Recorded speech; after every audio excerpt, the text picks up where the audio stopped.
deflation follows inflation.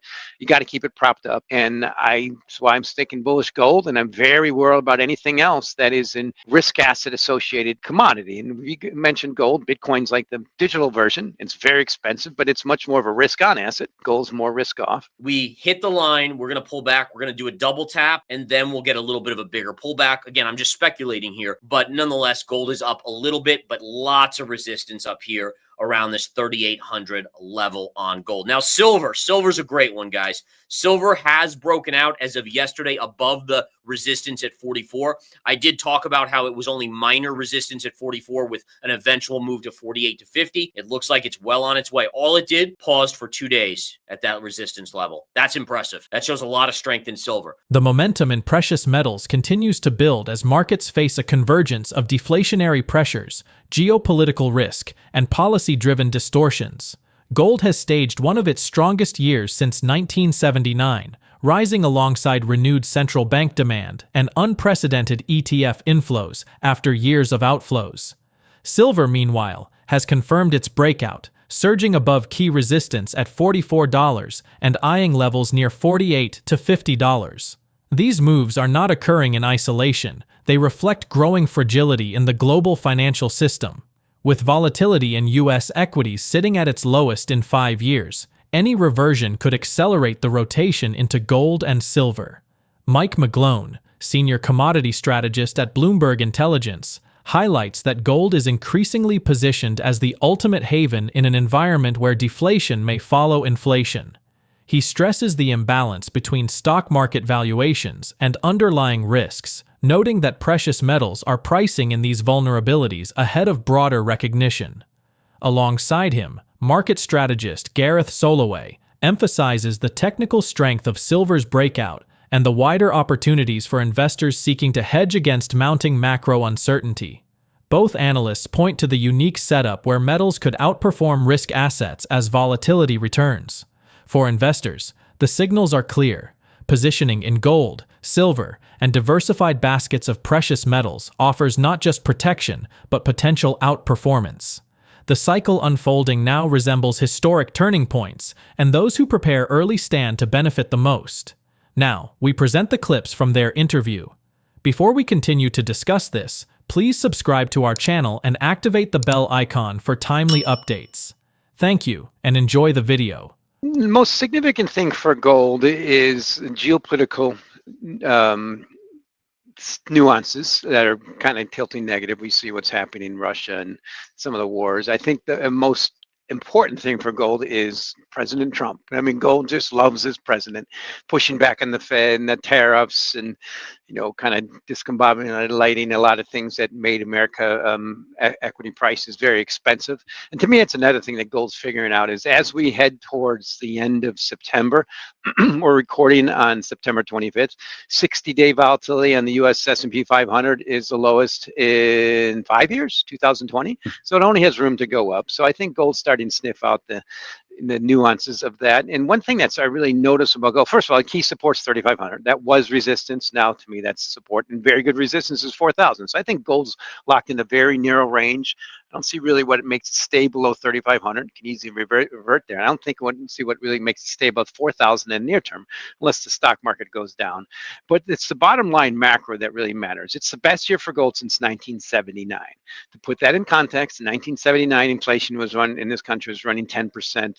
And we had the Iranian Revolution, and gold was acting accordingly. But I think what's happening is gold is basically expensive versus almost all assets, most notably metals and commodities, and it's cheap versus one main barometer or measure, and that's beta, the S&P 500, and it's starting the stock market starting to go down versus gold. And to me, it might be front running a little bit of normalization, but overall, the thing is it's pulling up the rest of the precious metals. So I'll tilt over to them a little bit. Now, first, one thing I want to finish in gold. Like I am on a radar for looking. It's on my radar for looking for overbought signals in gold. So the key thing you start with is leverage futures. That's where I come from a background. And to put in that in context, they're not really nowhere near as overextended as they were last year.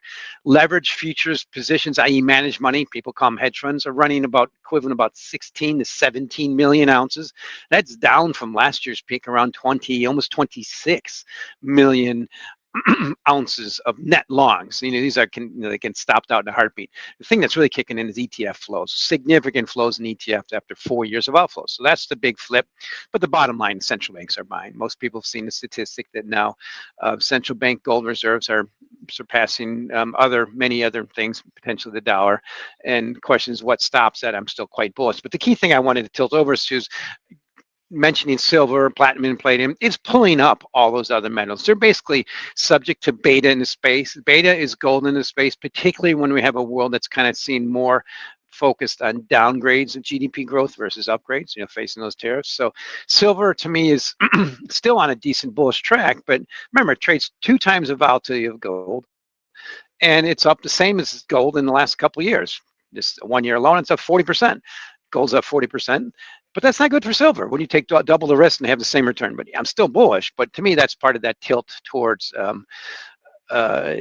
gold is becoming the safe haven, and maybe it's front running a potential backup in the U.S. stock market. Everything is dependent. And now the key thing about M2 money supply, it's running around 22 trillion, depending on how you look at it, which is not much up from the peak in 2022. It had that big spike, and then it flatlined for a while. But the key thing to remember about every indication now on the planet, every economic data, every piece of money supply, certainly the data that we came out today on September 25th, which showed GDP strong and employment doing fine, are somewhat subject. First of all, we have to be somewhat subject now after President Trump fired the BLS, Bureau of Labor Statistics head after he didn't like the data. That means everybody else is going to be very careful putting out data he doesn't like.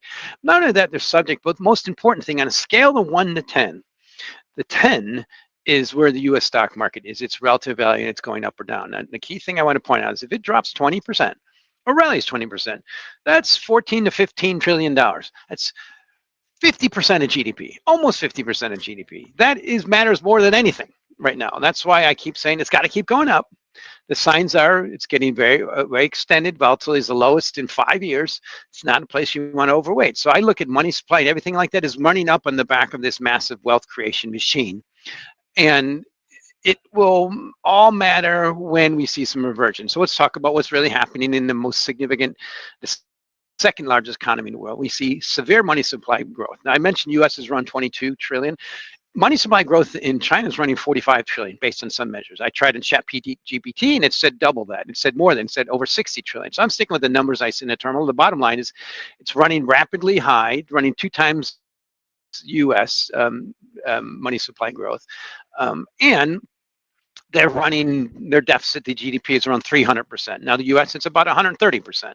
Some other countries in Europe are a little bit higher, but that's massive fiscal monetary pumping. Yet the 10-year note yield in China is 1.89%. I said 1, that's 1.89%, well below 4.17% in the U.S. And PPI is running almost 3%. What you're seeing is severe deflationary forces on the back of this big pumping in liquidity and money supply. That's what happens in deflationary environments. The government's reacting to this overwhelming deflation, most notably from property market and just from an emerging market that grew too fast. So that's the risk. I think that's what gold is pricing in, is that factor from China potentially trickling down into places like Europe. You see all the automakers are having problems. Germans potentially tilting towards recession. This has been a while. And potentially the U.S. and the whole world is being held by one final pillar. That's the U.S. stock market. So I have to put things in context what I think really matters. And by the time this hits the tape, I will publish my metals outlook for the month of October. And I'm just pointing out, is it wrong or bad? And by wrong, I mean, we'll get to in a second, but copper's having some supply disruptions that might be going up for the wrong reasons as an economic indicator. And gold is clearly shown as bad economic signs. Inflation or deflation, I think it's much more the deflation that follows inflation, the risk of that. And that's why I point out is the stock market in the U.S. absolutely has to keep going up, which to me the risk are it goes down and has a little bit of reversion, just a modest pickup in volatility. Gets the VIX to where around 20. That's normal. That's nothing. The average over history is 19. And right now, as we speak, it's 16. The low for volatility in VIX was in August, around 14. That's the same time that Bitcoin put in its high. You see the event there? We see these pump up and risk assets when volatility is low, and then risks is volatility picks up and the risk assets. The U.S. average U.S. average person on the planet is the most exposed to the U.S. stock market than any time in history. The only time that we got close in terms of GDP in this country was 1929. It got to a little bit over 2 times GDP. And the only other recent relevant example in history was Japan in 1989. Now, some of your viewers have heard me say this before. I started in the business in 1988, working at the night session at the Chicago Board of Trade covering Japanese clients. So I guess it's somewhat ingrained in me, but we all learned what happened. Deflation follows inflation. You got to keep it propped up. And that's why I'm sticking bullish gold, and I'm very worried about anything else that is in risk asset associated commodity. And we mentioned gold. Bitcoin's like the digital version. It's very expensive, but it's much more of a risk on asset. Gold's more risk off. And then there's things like good old treasury bonds. One thing that's been happening this year is bond yields have been declining. So it's not, at least certainly in the US, so it's not really an inflation issue, it's deflation potential. I think so. I think it fits into my macro view that the world's tilting towards a recession. I pointed out this fact, what's happening in China. China's exporting this deflation to the rest of the world. Why? Because it has to now. The U.S. is not importing a lot of those cheap goods. It's a paradigm shift that's way overdue. So questions will change. I think for silver to catch up to gold, you need a pretty significant demand pull shift from the rest of the world, which is all tilting the wrong way right now, facing these U.S. tariffs that are just getting started. But I'm still bullish silver, but let's also look at what's happening with the silver gold ratio this year. This peak was in April around 105. Now that's extraordinarily high. And the range, it's right now, it's down about 83. So when it peaked, it got about 105. That was a pretty good signal to buy silver. It was just too damn cheap versus gold. What happened at about the same time is platinum made an all-time new low versus gold, and it's popped up since. It just, all these other precious metals are subject to beta when it's going are catching up, but they're all industrial. And now the silver to gold ratio is around 83. The base for that silver to gold ratio has basically been between 80 and 105 or so for a couple of years. It's near the lower end of the range, and it's probably a point in time you're supposed to be looking at going back to overweight gold. But the point is, if you have a one-to-one position, silver versus gold, you have double the risk and getting the same return. Silver trades 2 times the volatility of gold. It rallying the same velocity of gold is a real bad sign. Now it's going up. That's great. I like to watch one key thing. I used to work at a firm that manages this position, Glitter, GLTR. It's a basket of precious metals. On the year, it's up 45%. It's up more than gold, trades lower volatility. I have to, been in the business for decades, and I've always viewed that as a great way to be exposed to precious metals because you don't have to figure out the nuances between them as an investor. But I do expect that gold to continue to rally, and particularly, as I point out, to be able to say that 60-day volatility on the S&P 500 right now is the lowest in 5 years means you're probably better off in gold than any other. Gold is holding firm with modest gains as the dollar eases, offering short-term support, but the technical picture reveals a deeper story. Recent action suggests that gold is testing critical levels with the potential for a double top formation, a setup that could invite a brief pullback before strength resumes. Despite resistance overhead, the broader trend remains intact, reinforcing gold's role as a leading signal for larger market shifts. Silver, meanwhile, has already confirmed its breakout, pushing past $44 resistance and quickly targeting the $48 to $50 zone. This swift advance underscores strong momentum, with cycle projections even extending towards $60, though short-term pullbacks remain possible near overhead resistance. Other commodities reflect similar crosscurrents. Oil trades near resistance at $67, contained within an ascending trendline, while natural gas remains locked inside its range, offering little directional clarity. Against this backdrop, the Fed's recent rate cut has complicated the outlook. Futures markets now price in higher rates for 2026 compared to earlier expectations, as strong equity performance raises inflationary risks. This dynamic mirrors past cycles where rate cuts preceded sharp equity declines, reinforcing concerns of another major correction ahead. Through it all, gold continues to serve as a macroeconomic barometer, signaling fragility beneath the market's surface. Let's get back to the interview. Gold is up a little bit today here, the dollar pulling back, so that's helping gold. I'm very curious if gold does a double tap here. So if we look at the bottom of this parallel. Notice it fell into the low end, got a bounce. It did a double tap at the line, and then it started to move up. And so part of me wonders if we hit the line, we're going to pull back, we're going to do a double tap, and then we'll get a little bit of a bigger pullback. Again, I'm just speculating here, but nonetheless, gold is up a little bit, but lots of resistance up here around this 3,800 level on gold. Now, silver's a great one, guys. Silver has broken out as of yesterday above the resistance at 44. I did talk about how it was only minor resistance at 44 with an eventual move to 48 to 50. It looks like it's well on its way. All it did, paused for 2 days at that resistance level. That's impressive. That shows a lot of strength in silver. So silver, again, guys, we're likely headed up to this high up here between $48 and $50 per ounce on silver. Once it gets there, would I consider a quick swing trade short? Probably, just for a quick trade, even though I think it will eventually go a little higher than that, up to $60. I have an upside cycle target of 60, but I do think you'd get a pullback at that general vicinity there. If we take a look at oil today, good old oil here, what's that doing? Oil is flat to positive, still not up to resistance around 67 now. This line, again, creeping a little bit higher as it's an upsloping ascending trend line. So it's, again, near 67. And you got your downside support here at 60.65. And then lastly, natural gas. Let's see if it's still inside of that little range. Got to type it in correctly here. There we go. Yep, still stuck inside of its range, so nothing new to report on natural gas at this point. Fed cut rates on September 17th. A year from now, Fed fund futures are priced to be at 3%. Continue going down. Now, right now, they're around 4%, a little bit above if you use the average price. So expecting that's priced in the market. A year from now, after they have cut rates, since they've cut rates, that expectation for September of 2026 is now about 3.2%. So it's gone up, meaning because the stock market is doing great, creates more inflation, and it might be perceived that was a political cut, which is a problem. Also, bond yields have ticked up a little bit. The same things that happened the last time they started cutting rates in last year is showing up. It's probably not a good idea if they're cutting rates that yields are going up. I mean, bond yields, because that's the goal, is get mortgage rates down. It's telling the Fed, sorry, but I'm glad you've turned political. Hopefully you didn't. But this is a problem. No, they only caught 25. It's not a big deal. It's a good trial error, an insurance policy, as Mr. Powell has said. That's fine. 25 is not going to. Yeah, exactly. There you go. Thanks for the right proper quote. It's not going to matter in future. But I like to point out, let's put some facts to those people who think when the Fed's cutting rates, that's good for the stock market. 2001, the first rate cut came of that cycle in January, second or first business day of the year. And after that, the S&P 500 dropped 45% to its low in 2022 as we killed towards recession. September 2007, the Fed started cutting 50 basis points then.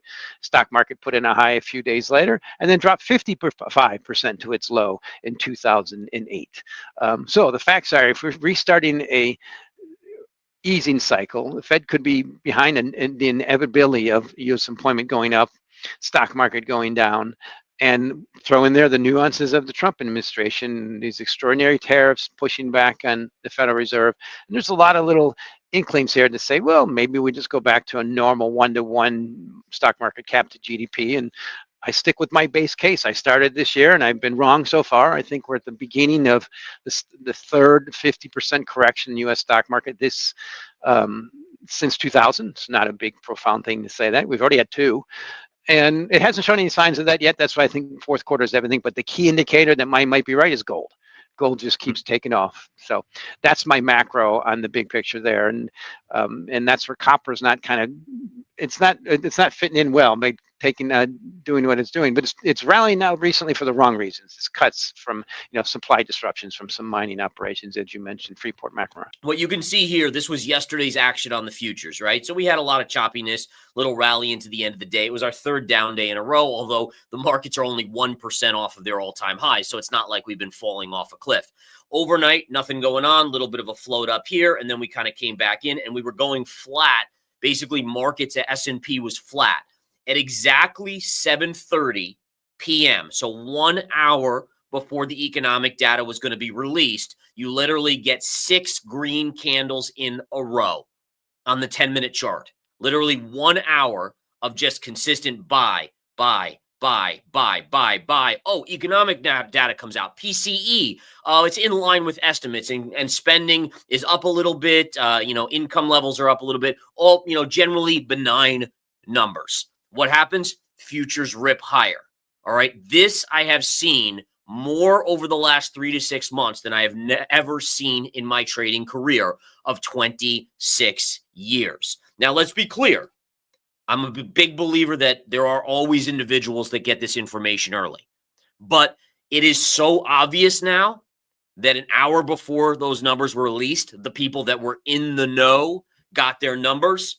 It is a little ridiculous. It's almost making it out like retail is, like people think that retail's too stupid now. Like it's ridiculous. And it honestly pisses me off a little bit.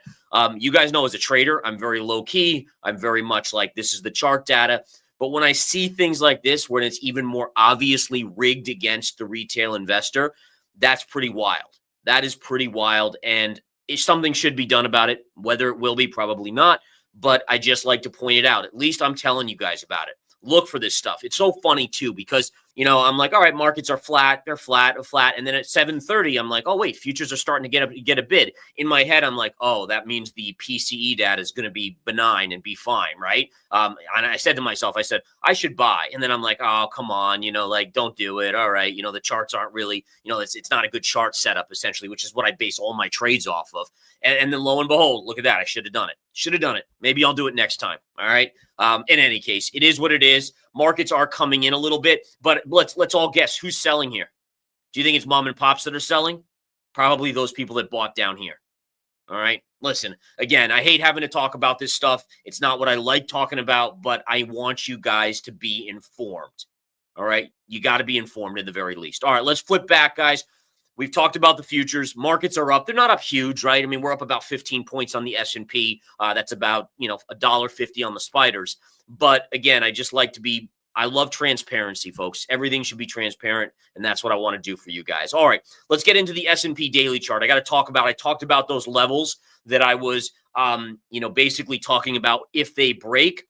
This is a former level on the bottom side of the S&P that I honestly haven't focused on, because for the last really 3 weeks, we've just gone little up, and it seemed inconsequential. And so what this tells me is we have a very defined upper trend line, right, on the S&P. This goes back to the 2023 lows. All right, so we know our resistance. So listen, could markets bounce all the way back up and make a new all-time high at this line? Absolutely they could. I mean, heck, after seeing what happened this morning, sure, why not?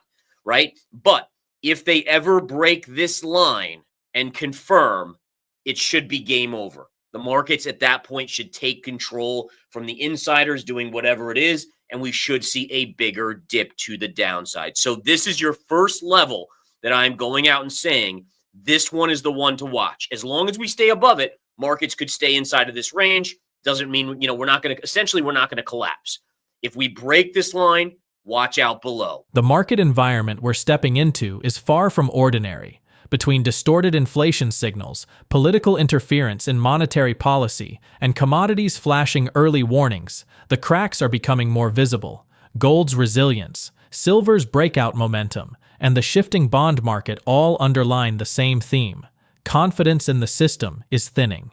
History shows that when policymakers prioritize optics over fundamentals, the reckoning only gets larger down the road. Investors who wait for mainstream confirmation often find themselves reacting too late, while those who study these shifts now are better positioned when volatility accelerates. Markets can appear stable on the surface, but beneath, the tides are shifting rapidly. Stay alert, stay informed, and ensure you're not caught off guard when the adjustment occurs. Share your thoughts on their analysis in the comment section below. If you find this video informative, please support and turn on notifications to stay informed about our latest videos. See you in the following video. Thanks for watching.